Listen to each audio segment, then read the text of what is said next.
In the Story Doctor studio today, I'm going to show you how to create some great techniques all around scenes, how to create a great scene, background, perspective, different things like that. Create a great image, a scene, maybe a sunset. Where would you put the sun? Would you stick the horizon line in the center and the sun in the center?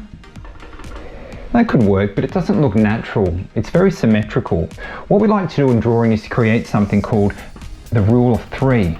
And what it does is actually divide things into threes rather than in halves. So what we do with the horizon line is we're going to stick it a third up or a third down. And the sun will come in, instead of being center, you'll put it in one of the thirds like this. Then you can start to add other elements around your picture. Maybe some waves over here and a boat.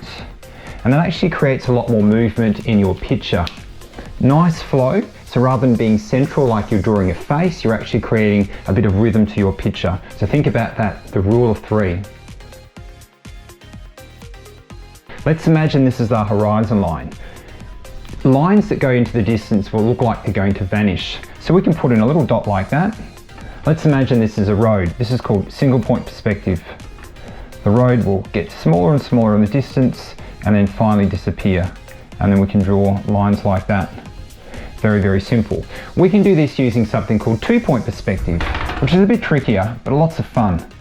What we're going to do here is draw a building. So we're going to draw a line for the building, okay? And a little dot on the horizon there and there. So one wall comes down here. So we draw the lines going towards the dot, same over here.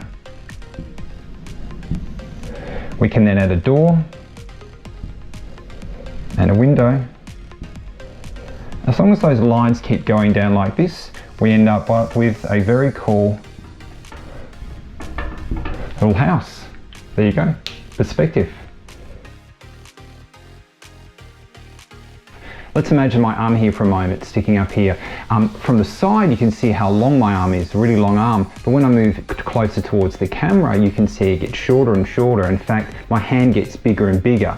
We can see that over here in the picture. This is called foreshortening. What it means is if something is going towards the foreground or disappearing into the background, it will change the scale. So things closer to the viewer will be bigger, things further away, of course, will be smaller. And angles will change. So rather than having an arm which is going to be the full length, it'll get shorter and shorter as it comes out towards you.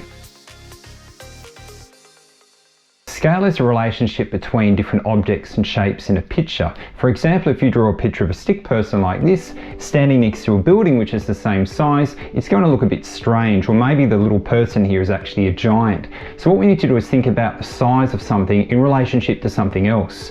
So this little guy here might be drawn a lot smaller, or maybe we need to angle the building backwards so that he looks like he's really close to you in the foreground, and then that recedes in the background.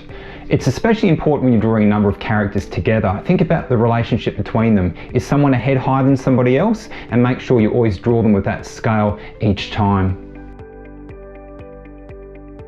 You don't have to draw the full character every time. We call this cropping. We actually take part of the character and draw them, and we might leave the rest blank or maybe leave some white paper. It's really important too to be able to create some variety within your pictures. So for example, this little rat over here, which is partly drawn, rather than trying to draw the whole body, we might like to crop this and draw just a section of it like that. Creates a bit of mystery there too, because this little rat is obviously afraid of something and looking back, and then in the next picture we can reveal what actually he is looking at.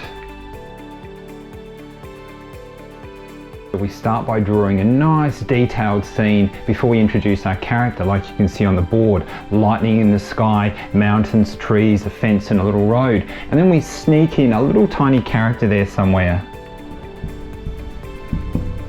Now, that's okay, but if you're trying to create a story where the character is the focal point, sometimes we don't do this. We actually draw the character first, nice and big and close to the viewer, and then we create the background around, so the character does take the focal point rather than being hidden in the background. It's good to hide things in the background, little things that we might need to find later on and might give us a clue about what's coming up. Often the best place to put these is in the bottom right hand corner of a page. And why is that? Well, that's the part of the page where you grab to turn, and it also is the last thing you often look at before you go to the next page. For example, in this book, The Struble Sails the Seven Seas, you can see in the bottom corner over here where the fairy is, a little tiny palm tree. You can see that near my fingers. And that's actually a clue about what's coming up in the story. And I've hidden it there because it's the last thing you see before you move to the next page. Got two words on the board here, both say help. The top one, of course, uses dark writing with a light background. The bottom one down here uses very light writing on a light background. We call the contrast the difference between two different shapes. So if you want to create a greater contrast in a story, especially with things like your text, make sure you have dark against light or light against dark. If you have too many light things next to each other or too many dark things next to each other, they get lost and there's not as much contrast there. So think about that next time you plan your story, particularly when you're sticking a character in a background or the text for the name of your story. An artwork, and you're pretty happy with it, but then someone comes along and puts a big smear of Vegemite all over it. What do? Do you start again? Do you draw it all from scratch? Well, there's something that you can do for a ruined artwork or maybe a picture where there's a lot of rubbing out lines in the background and then it's to trace it. Easiest way to do it is to get a blank piece of paper, get your original, put your original behind, and then put that against a light source. Easiest way is to stick it against a window or somewhere there's a lot of light coming from behind. And what's going to happen is that front image, you'll be able to see the outline of the picture behind it, and then you can trace around it and you've got yourself another picture without having to worry about drawing it all again from scratch. There's great tools on computers that are available, even if you're drawing by hand, to be able to fix up your artworks. Over here you can see a character called Old Fetch from the Scallywags. What I've done with Old Fetch here, you can see his eyes were a little bit too big. And if I click over here, you can see where I've actually made them a little bit smaller. So you can see how the layer changes from being really big to being really small.